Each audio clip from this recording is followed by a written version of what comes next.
হাদির বিচার করতে গেলে একটা নির্বাচিত সরকারের প্রয়োজন আছে কি না?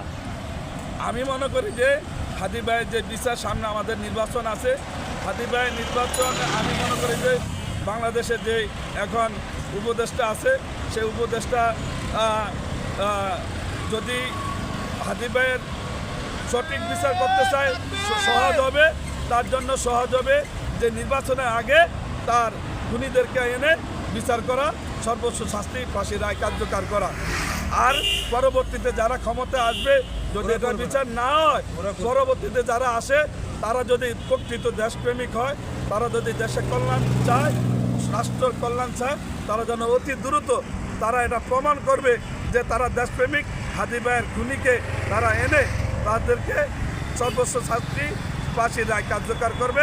তাহলে এটা বাংলাদেশের মানুষ প্রমাণিত হবে যে আসলেই যে দল ক্ষমতা আছে এরা আসলেই দেশপ্রেমিক, দেশের কল্যাণের জন্য এরা কাজ করবে।